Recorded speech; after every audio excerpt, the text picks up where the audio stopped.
Le 7 décembre 2013, France Inter fêtait ses 50 ans à Lille. En effet, la station avait posé ses micros sur la scène du Théâtre du Nord où 5 grandes voix de l'info étaient réunies autour de Patrick Cohen. Bonjour à tous et bonjour Lille. 5 grandes pointures qui ont d'ailleurs marqué l'histoire de France Inter et qui sont Sophie Becherel, Jean-Pierre Elkabbach, Claire Servagent, Patrick Poivre d'Arvor ou encore Patrice Bertin. Une émission de 2 heures qui revenait sur les moments forts qui ont bercé les 50 années de France Inter.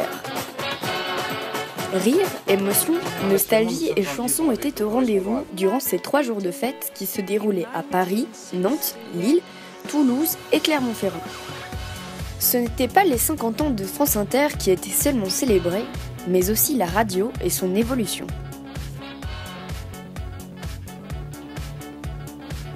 C'est auprès de ces grandes voix de la radio que nous sommes allés chercher les réponses. Bon, à 90%, le simple fait qu'on ait retrouvé cette liberté politique pour laquelle un grand nombre de journalistes se sont battus, c'est quand même un vrai progrès.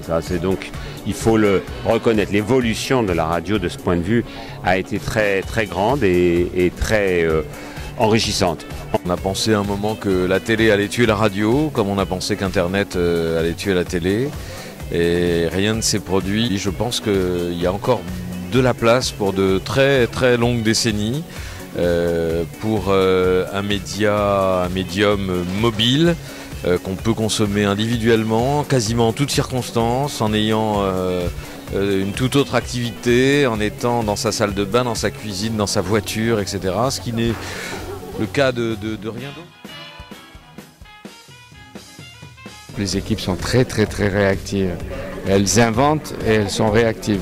Et en même temps, il y a un noyau de responsables qui est plus expérimenté, qui vérifie tout.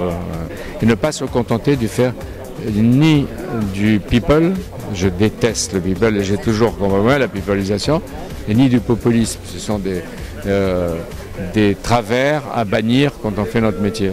Mais ça ne veut pas dire être sérieux et casse-pied. Ça veut dire être rigoureux, mais en même temps mélanger l'humour, je le disais tout à l'heure, l'impertinence, et avoir finalement un sens de la responsabilité, de la liberté dans notre métier.